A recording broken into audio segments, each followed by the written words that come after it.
Positional embeddings. And I think this is one of the most under discussed topics in the community because it's actually very cool and the math is very clever and it's very clean, right? The mathematical way of representing something's position, finding a way to do that through frequencies, but you can't even blow up the magnitude. And there are so many constraints, right? And we still make it work. And I think it's extremely under discussed. Most people just accept the formula, the sinusoidal formula or the rope formula, and they just move on.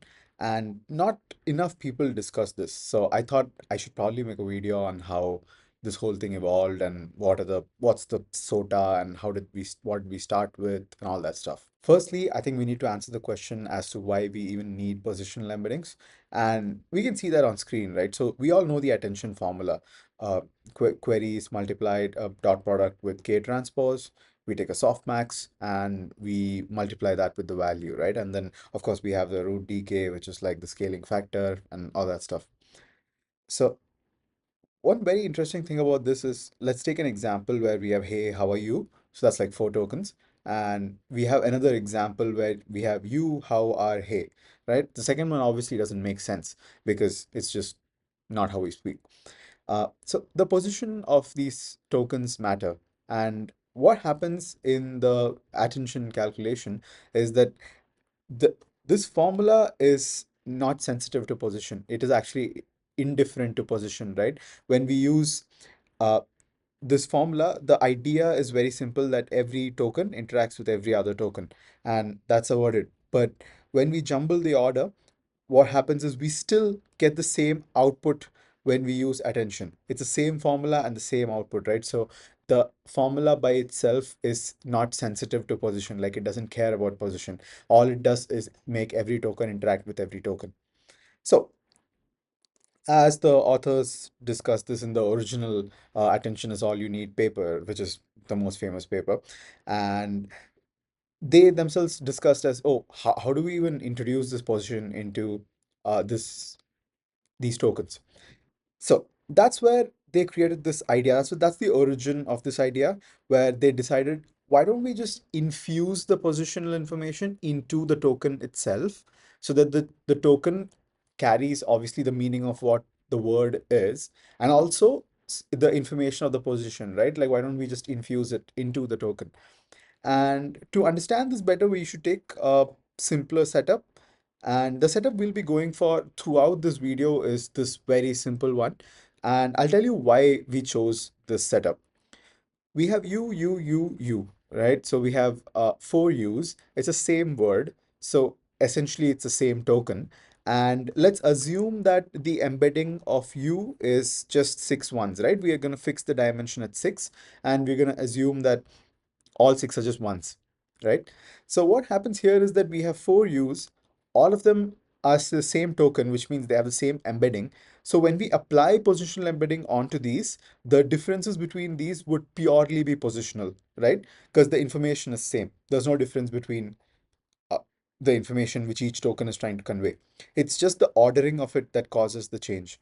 And if we put all these 4 in the matrix form, in the form in which you're going to like feed it to a transformer, we'll have 4 rows. Sorry, we have 4 columns and we'll have 6 rows. Dimension is 6. It's pretty straightforward. So this is going to be the setup that we use. And what we're going to do is we're going to apply different techniques to this, and we'll see how the input transforms with each. So the first one is a sinusoidal positional embedding, and this is very straightforward. This is the OG, right? Because the Attention is All You Need paper essentially just asked us, essentially proposed this. So here it's pretty simple. What we do is we combine frequencies of cosine and sine waves to create unique positional entries, and eventually we just add them to the tokens. Now, why sine and why cos? And a lot of and we apply sine to the even positions, and we apply cos to the odd positions, and very interesting, right? Why are we even doing all this, right? So when you really think about it, what happens is whenever we talk about positional embeddings, the way I like to think about it is like a clock. So a clock has 3 hands: the seconds, the minutes, and the hours.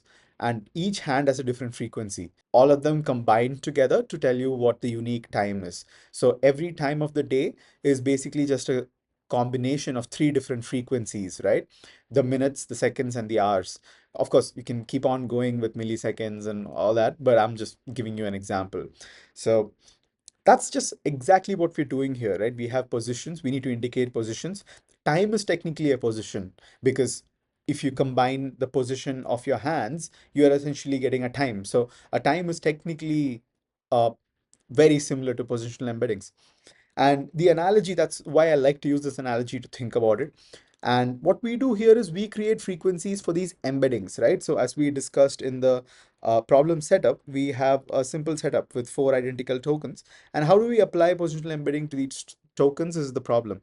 And the way we solve this is similarly, we create frequencies, and these frequencies will come together, combine to give us the information of what the position of the token is and the embedding within the token. So there are two things we're encoding here. That is which token it belongs to, and within the token, what is the embedding position, right? Because this is 0, this is 1, 2, 3, and so on.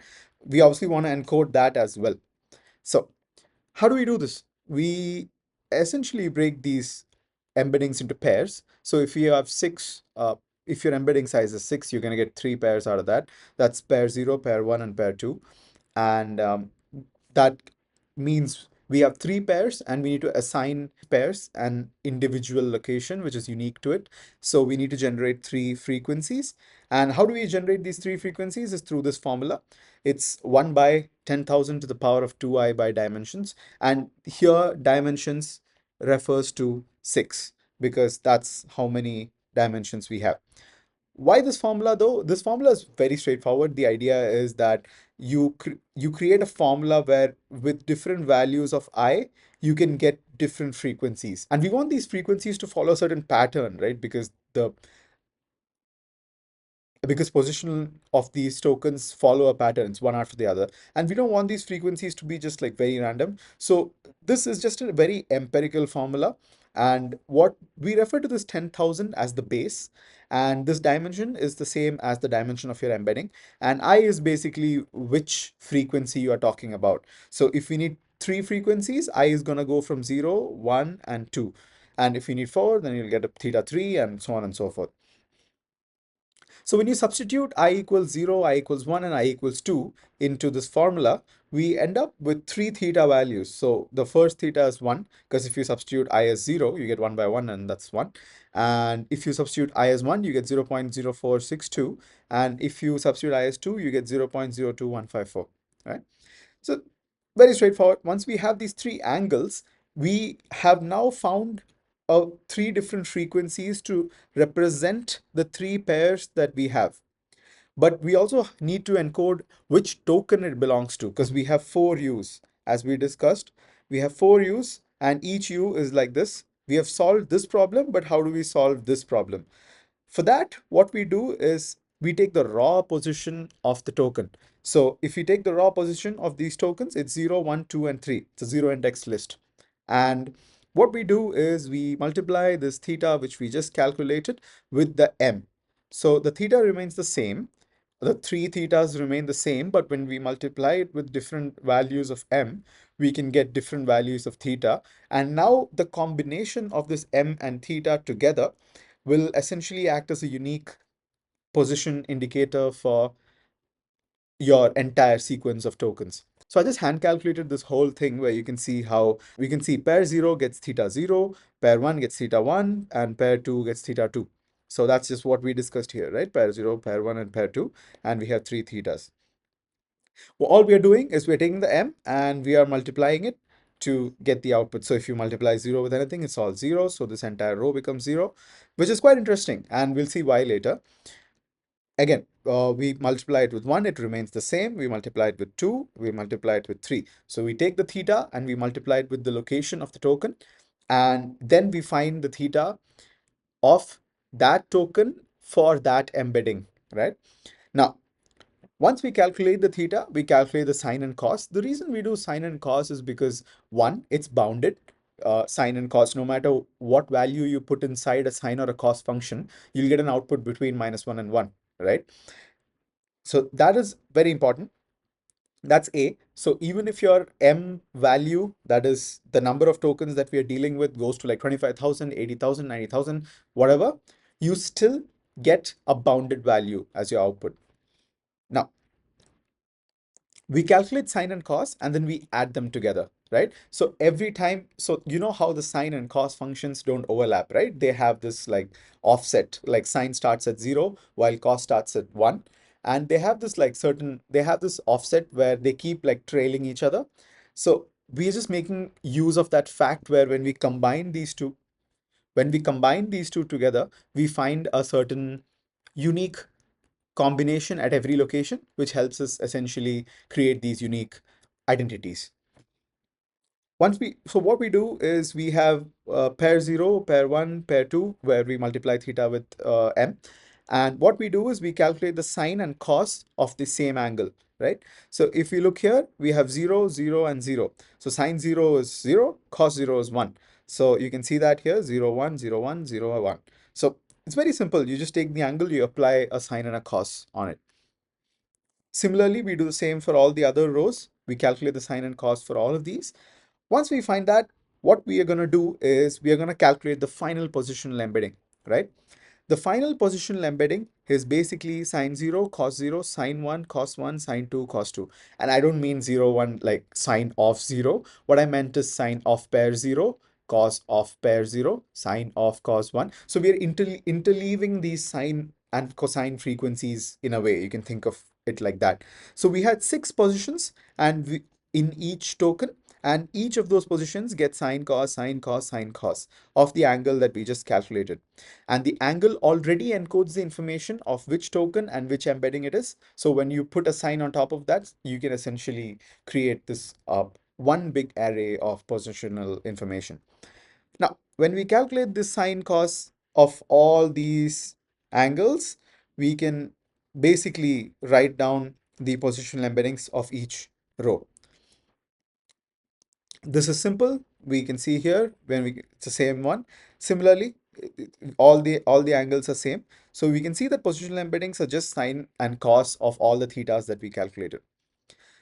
Once we calculate the positional embeddings for all our tokens, right? This is the positional embedding for the 0th token. This is for 1, this is for 2, and this is for 3.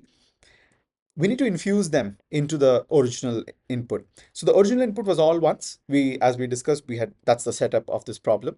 And what we do is we just add it, right?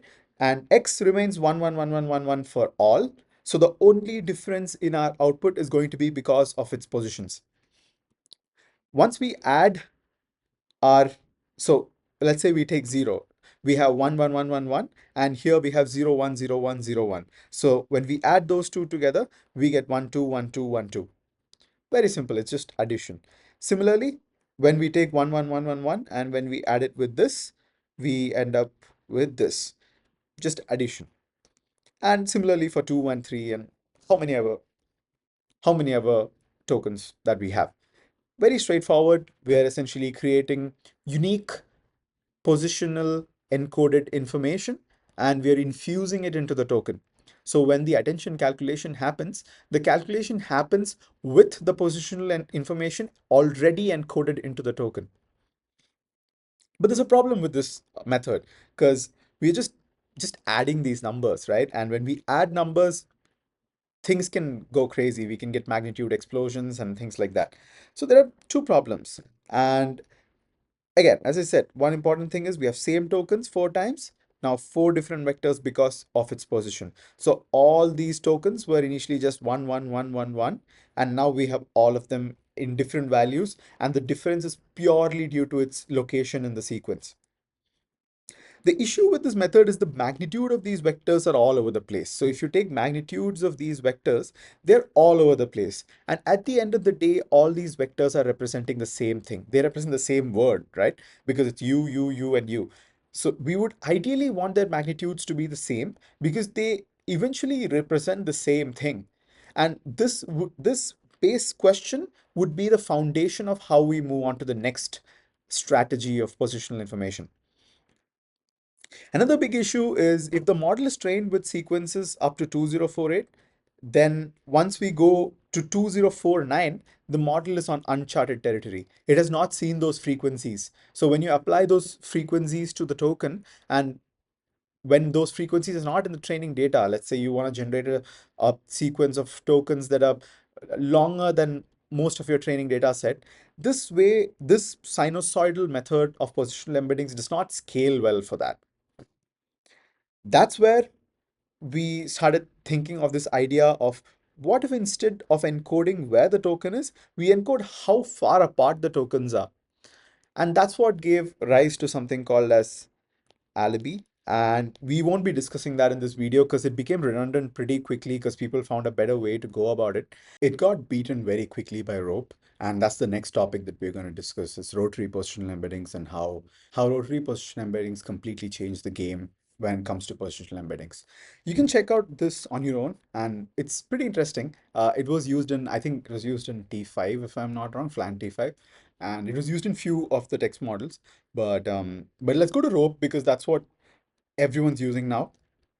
It is considered one of the most efficient ways of conveying positional information to a large language model. So let's discuss rope, and rope stands for rotary positional embeddings. The idea of rope is why don't we just rotate the tokens at a certain angle so that different tokens correspond to different angles. So each token is a certain vector and we're going to rotate the vector based on what its position is. So if the first token is like this, the second token will be rotated to this angle, third token will be rotated by a certain angle, and so on and so forth.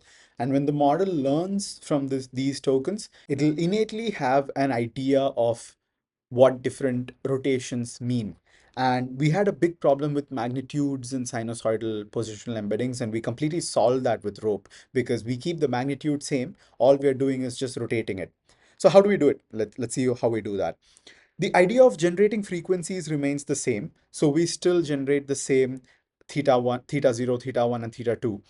We're going to keep the dimensions same. We saw the dimensions were 6, and we're going to keep it 6 in this example as well. And the only thing that we're going to do different is how we're going to use these frequencies. In sinusoidal, we created the frequencies, we calculated the sine and cos, and we essentially just added them. But here, we're going to do something different. So let's start by understanding what a rotation is so that like we are all up to speed. And if you know this, you can just skip ahead and maybe go to the next part of the video. So what we do is we calculate these angles and use them as rotation angles and we rotate each pair. So here in sinusoidal, if you noticed, we had created 3 pairs. What we're going to do here is we're going to take the same pairs, but we're going to rotate them, right? We're not going to just add the sine and cos of these frequencies. So let's even see what a rotation even means in terms of matrices, in terms of geometry, and when you put all these things together in terms of vectors and things like that. So let's take a vector that falls along the x-axis, and we have x and we have y. So let's if a vector is on the x-axis, so obviously the y component of it is going to be 0. So that's very straightforward. So we can take a simple vector like 1, 0. It's a column vector. And this is kind of how it looks like, right? Because it falls along the x-axis. Now we want to rotate this by 90 degrees, which means it's going to go to the y-axis. So we'll end up with this. And how do we do this rotation? Obviously, we know that the answer is 0, 1, and that's not the point. The point is how do we do this mathematically to convert one from the other? Because there will be cases where the rotation is not so intuitive and we'll not be able to get the answer just by looking at it. So this is what we call a rotation matrix in math, and a rotation matrix is just a way of spinning a vector. When we multiply this matrix with the vector, we get a new vector which corresponds to the rotated matrix. So we just substitute the angle 90 degrees inside this rotation matrix and we get this matrix because cos 90 is 0, sin 90 is 1. It's very straightforward.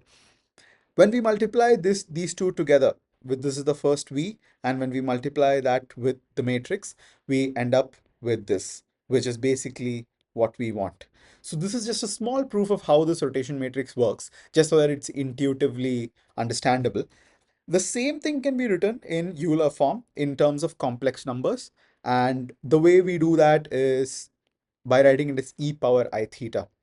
So this is called the polar form. And whenever we implement rotation in PyTorch, we're going to use the polar form because it's just easier to use in PyTorch. What polar form is e power I theta is cos theta plus I sine theta. So the cos component corresponds to the real part and the sine component corresponds to the imaginary part. And once we have the output, we are essentially just going to compare it to x and y, where x belongs to the real part and y belongs to the complex plane. So let's take the same vector. Let's try to apply the same formula onto this. So we have 1, 0, which is the same vector, the x-axis vector, and 1, 0 can be written as 1 plus 0j. So there's no component of y. And in real plane, what we consider x comma y is what we consider x comma I in the imaginary plane, because the y-axis becomes the imaginary axis. So if y is 0, that means the imaginary component is 0. So if we have 1, 0, we have 1, 0 like this. And all we do is we multiply that with e power I theta, and theta is 90 degrees because we want to rotate it by 90 degrees. So we have 1 plus 0j or I. I keep using I and j interchangeably, but it's the same thing. Some people use I, some people use j. And so just forgive me on that. So what we do is we get 1 plus 0i and we multiply that with cos 90 plus I sine 90, because that's what e power I theta represents. So cos 90, we know 0, sine 90, 1. So we have 1, which is this, and 0 plus I, that's that. So in the end, we get I. So that's 0 plus 1i, and that's v dash. So what we can see here is the real component is 0 and the complex component is 1. So we just put that back into x in terms of x and y, and we get the rotated plane. And this is how we essentially rotate something. So this is the Cartesian form of doing it, and this is just the polar form of doing the same thing. Let's come back to rope though, and let's see how we do this in rope. There's one there's one big difference in the pairing in most of the modern implementations of rope, for example, in diffusion gemma, in if I'm not wrong, in QuenVL as well. So the idea is we pair this one with this one, right? Initially, what we were doing was we create a pair between these two and then these two and so on and so forth. We just pair the adjacent ones.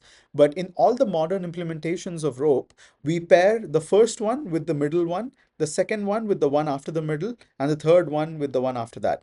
The reason we do this is purely for computation efficiency. There's no mathematical difference here. The math remains the same. So the idea is when we're computing, we just split the tensor in half.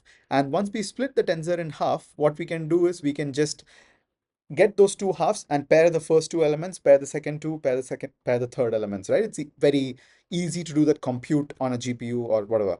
So this is a pure computational trick, and it has no mathematical effect. No matter what pairing you choose, you will end up with the same output when you use rope. But it's just an important thing to know, because I just thought I should point it out in the video. So rope follows this form of pairing. And what we do here is, let's say we have a 6, I said we have dimension of 6, right? So let's take the same 6 and let's see how the pairing is done. So x0 gets paired with x3 to form pair 0. x1 gets paired with x4 to form pair 1. And x2 gets paired with x5 to form pair 2. Now, we have the same frequencies which we used before. Omega and theta I are the same thing. Some people call it omega because, frequency is denoted by omega in physics and angular frequency and things like that. The angle remains the same. The angle is, again, theta times the position of the token. So since we have 4 tokens, we have 4 positions, and the m theta logic remains the same. So if you look at the tables, if you look at the table here, and if you look at the table here, we are dealing with basically the same table. But the only difference is what we are going to do after we calculate this. So let's look at an example of one pair, and obviously the same logic applies to all pairs, so it'll be probably easy to understand. Let's take pair 1 of M1. So this is pair 0, this is pair 1, and this is M1. So we're talking about this angle. And as I said, we have all embedding locations with just one, right? So x2, so what we're dealing with is x1 and x4. because that's what pair 1 corresponds to. So if we're going to look at x1 and x4, sorry, yeah, x1 and x4, we're going to get 1 and 1.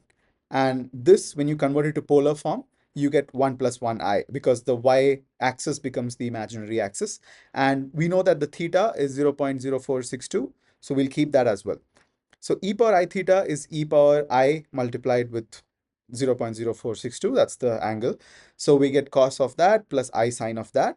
So that turns into this, where cos of this angle becomes 0.9989 and sine of this angle becomes 0.04642. Now we multiply that with the pair itself to rotate it. So once we multiply that, we get this answer, that's 0.9525 and 1.0453.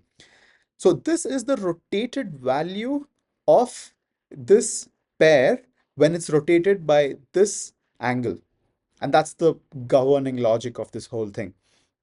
So x1 and x4, which was initially 1 and 1, after rotation, they become 0.952 and 1.0453. So if you do the same thing for all pairs across all tokens, you will eventually end up with this table where initially everything was 1, but now we have different values for all of them, just like how we had different values in sine and cos. Interesting thing is the 0th position remains the same because the first position is unrotated, and that is kept as the frame of reference for rotating all the other tokens. So the first token remains unrotated and it remains exactly the same. And we can see the rotation starts affecting the next tokens, the subsequent tokens. We solved the magnitude problem and let's see how we have solved it. So magnitude of all pairs are the same before and after rotation. Let's look at the same pair that we just rotated on top, that is this one.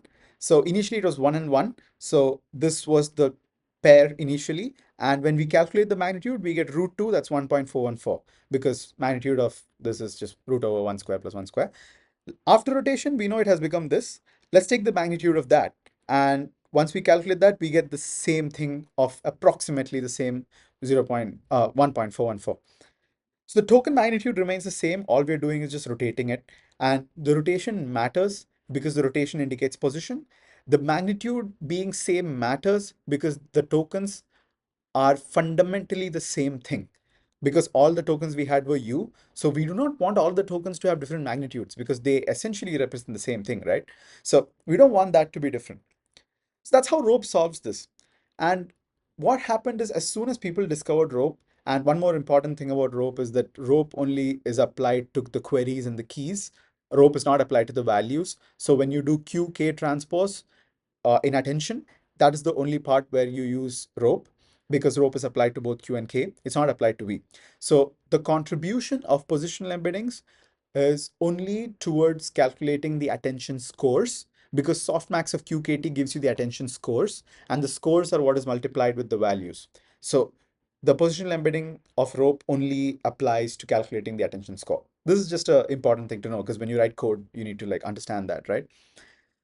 The code is pretty simple. I'm not going to delve into that in this video because it's very easily available online and anyone can find it. I just wanted to explain the intuition and the math behind it because a lot of times it's not discussed and I think it needs to be. As soon as people came out with RoPE, there were like so many variations that came out, and all of them are really cool. We'll discuss a few of them and we'll see how we can expand this to multimodal contexts as well, because text is essentially just single single dimension, and how do we extend RoPE to images or videos or things like that. First we'll go through the variants and then we'll go through something called as M-RoPE or multimodal RoPE, and we'll discuss that as well. Before we do that, let's just discuss a small thing, that is, let's look at what really happens, right? We know that the positional embedding of RoPE is directly proportional to e power I theta, and theta is basically the position multiplied by the theta technically. So we know it's directly proportional to this because obviously this gets multiplied to your vector. So we know that this is directly proportional to the Euler form of the rotation. So if we have a token at position P, then we have positional embedding which is directly proportional to this. If we have a token at position Q, then we have positional embeddings which is directly proportional to this. And when we do self-attention, we do QKT. So we are essentially multiplying this with this, and obviously there'll be some constant here, which is the token value itself, but let's just ignore that for now.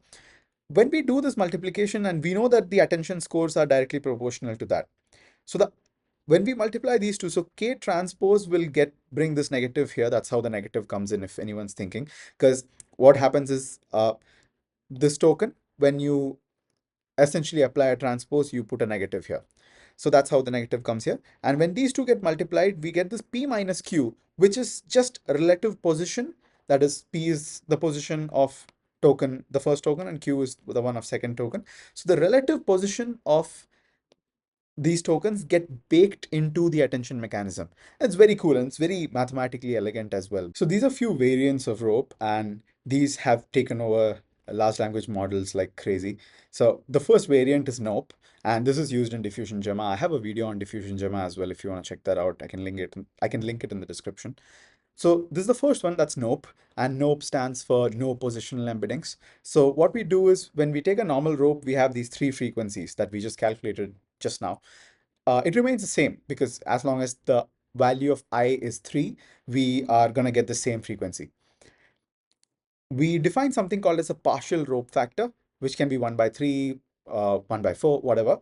And what we do is we calculate what are the NOPE angles, and this is the formula for calculating the NOPE angles. We know the dimension of our embedding is 6, at least in our example it's 6. So we do 6 by 2, and the double slash is because it's an integral division. And this gets multiplied with 3, and we take an integer of this whole part. So 6 by 2 is 3, 3 multiplied by 1 by 3 is 1. So we get 6 by 2, which is 3, minus 1, that's 2. So we have two NOPE angles. And what this means is we just take the last two positions and make them 0. So what happens is these two frequencies essentially just get put to 0. And the idea is we cut off a lot of the low frequencies, and we only keep the higher frequencies, and all the positions which have low frequencies do not get rotated at all. So they have no positional information baked into them. And this turns out it works for certain types of attention. And some models use this when they use sliding window and things like that. Of course, uh, the justification behind this is that sometimes the angles are just too small, that rotating it does not really create any meaningful impact on the tensor. So that's one of the justifications that people give for using this. Another one is position interpolation, where it's just scaling. So we define something called S, that's the scaling factor.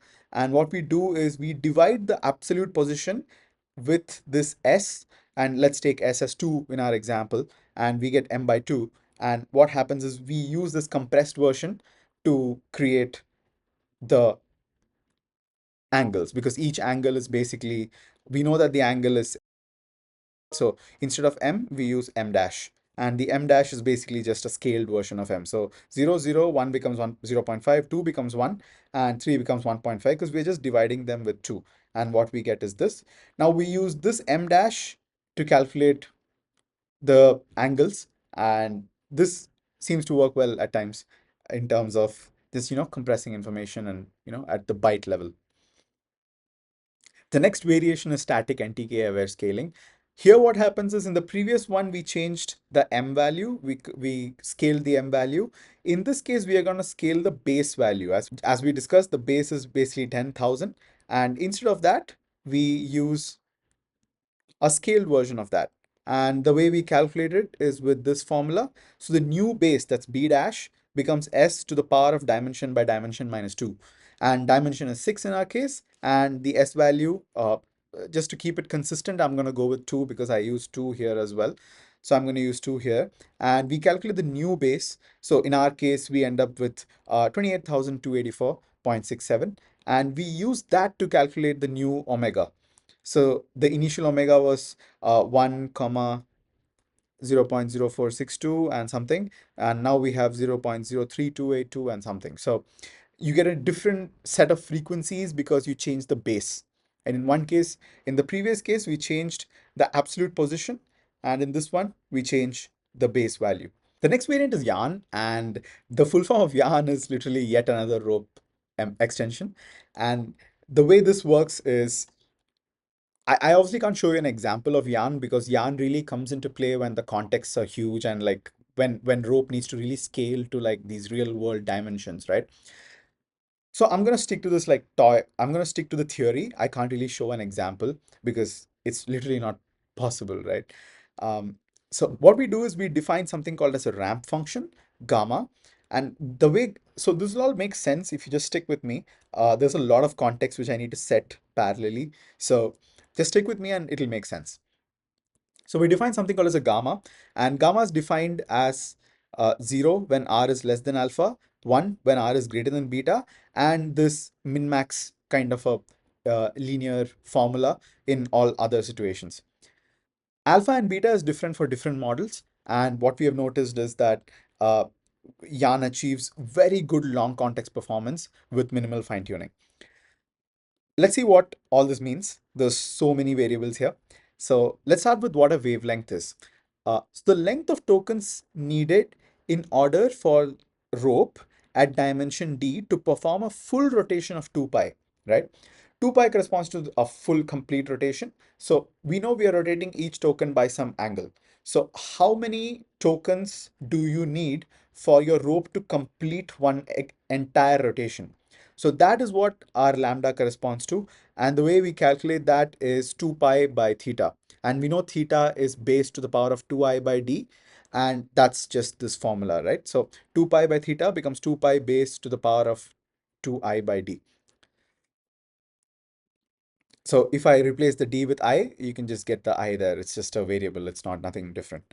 And RD. So RD is how many rotations a certain rope dimension makes given a fixed pre-trained context length L, and D belongs to the Dth hidden state. So in a transformer, we have multiple hidden states, and D belongs to which hidden. So so D can be 1, 2, 3, so on.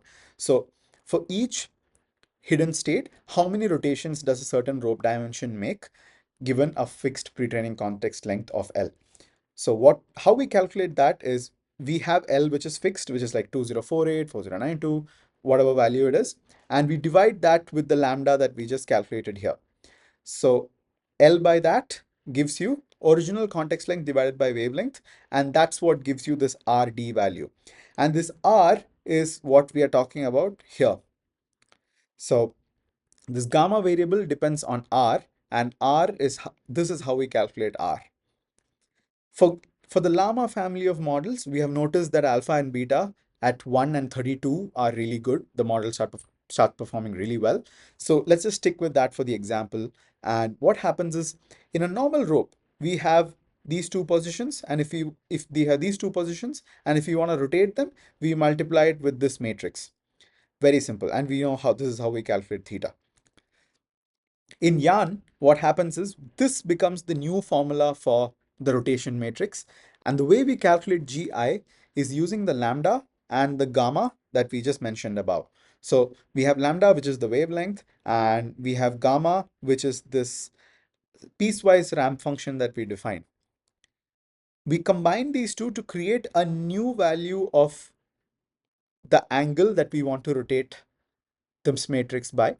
The reason we use this formula is because on high frequencies we don't need any interpolation, it's just theta. So when we substitute g of I as 1 by theta, you essentially just get back this formula, so there's no interpolation, it's the same thing. So whenever we have high frequency areas, we don't do anything. It's literally the same thing as a normal rope. In low frequencies we have a linear interpolation, so we divide it with this S value, the scale value, whatever that we have decided. And for all these medium frequencies, what we do is we use this gamma function, which is a linear smooth ramp function, to scale the theta with the gamma and S together combined. So what happens is we create these three different bands of frequencies in YaRN. That's high frequency, mid frequency, and low frequency. And certain frequencies get scaled and certain frequencies don't get scaled. When we do this, what happens, and this is a little complicated, the math is a little complicated and it's very theoretical. So you might want to rewatch this part of the video and just make sure everything makes sense. Write it by yourself. And I always recommend that, make sure you write the whole thing yourself, solve it yourself, see what happens when different numbers get plugged in. And one thing is, we need to prevent the attention distribution from changing when the context scales, because when the context scales, this ramp function is going to change based off of that.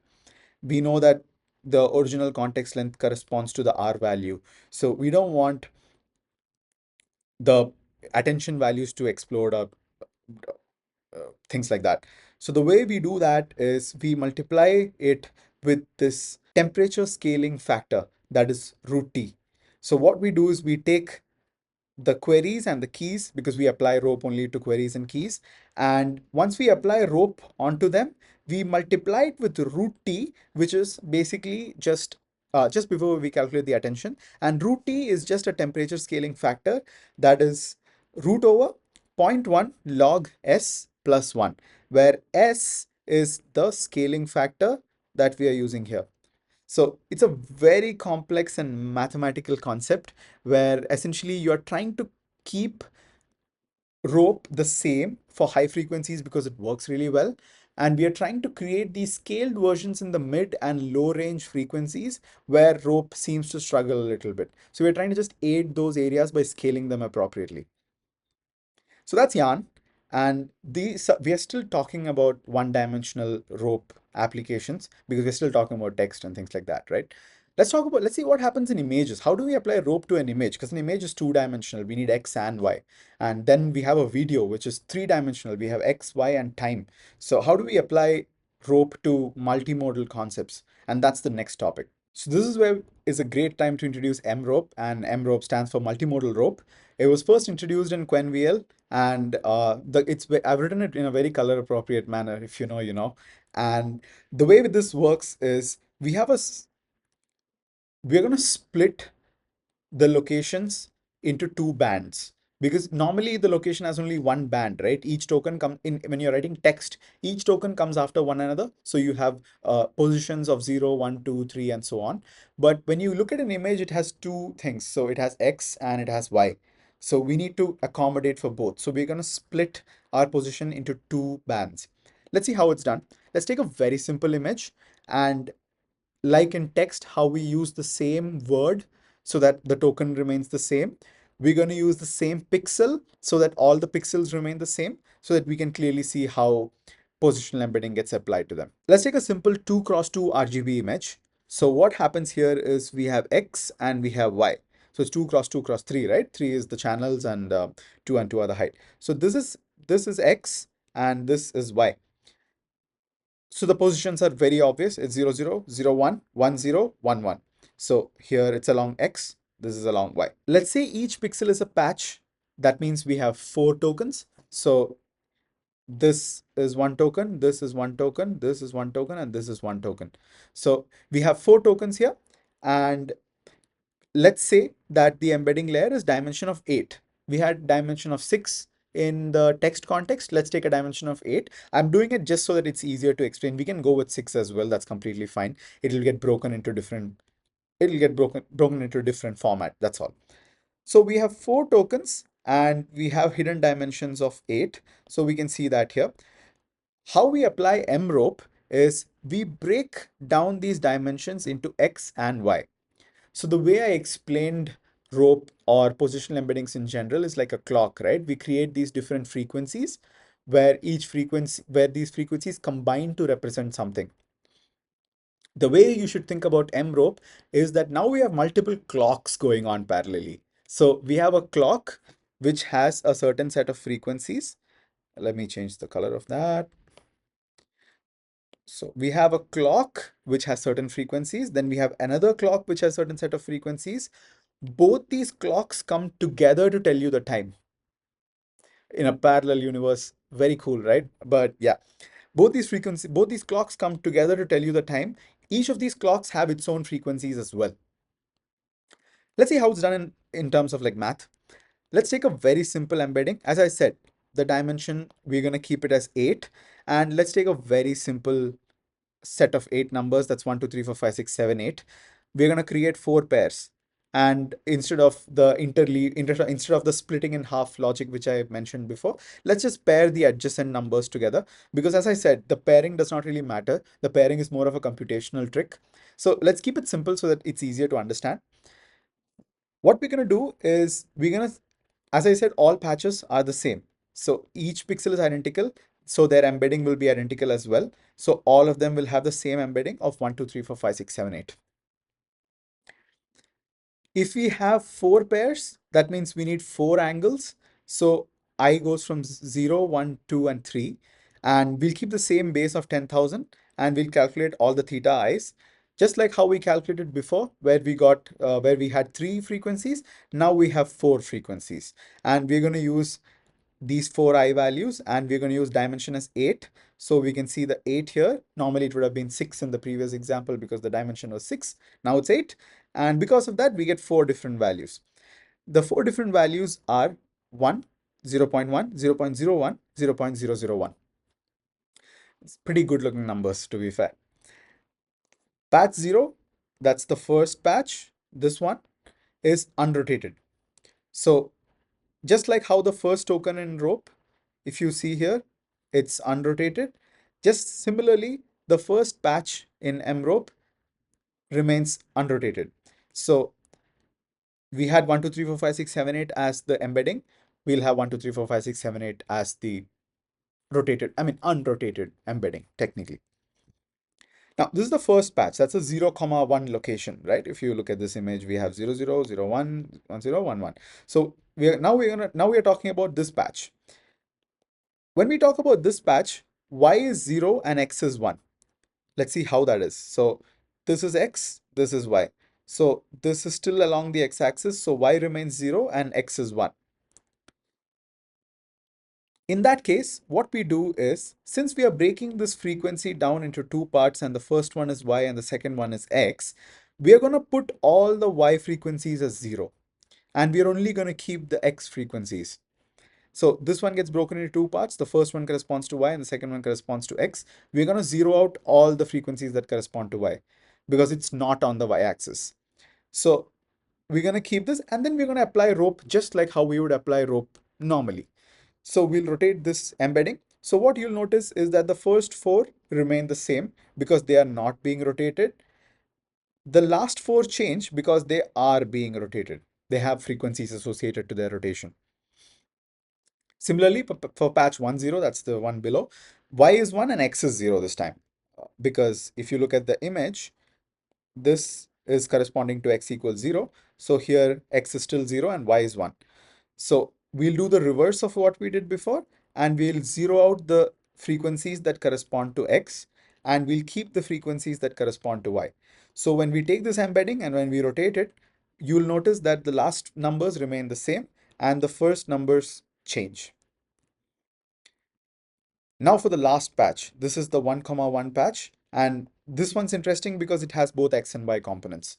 So what happens here is that you take m theta, here we're going to keep all the frequencies because we need all of them because both x and y are 1. So now when you rotate this 1, 2, 3, 4, 5, 6, 7, 8, you'll notice that we get an answer where all numbers are different from the original.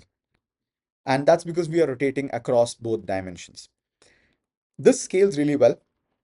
Now, if we needed time, so let's say this is a video and we're talking about the image in the first frame of the video, what happens is we'll break this down into three components. So this becomes one, this becomes one, sorry, this becomes one, and we'll break it down into three components where the first one is X, the second one is Y, and the third one is time. And in our case, it's an image, so it's 2D. So that's how 3D M-RoPE works, the 3D version of M-RoPE, where we break down it into three sub-bands. And the good thing about M-RoPE is it scales so linearly. Like if you have more dimensions, it can just scale to it very easily. And this was first introduced in the Quen paper. And you'll see that the pairing logic in the code might be different because, as I said, you break it into half and you pair, right? So that's just the explanation. For the video, we need a 3D version which requires three subbands of X, Y, and time. So this is the Quen 2 VL paper. A very interesting thing about this model is that it accepts native resolutions, and you can see it's written here as well, right? These pictures are all different dimensions and different, one is a picture, one is a video, one is an image, one is a document, and so on and so forth. And all of them are of different dimensions and different uh, they're fundamentally different things, but it can accept all these inputs in native resolution And the reason it can do this is because of how well this multimodal rope scales with dimensionality and how beautifully it just adjusts across all these multiple dimensions. So that's about it for this video, and I hope I gave away a good level of mathematical intuition of how this entire thing works. And I hope this video is helpful. Peace.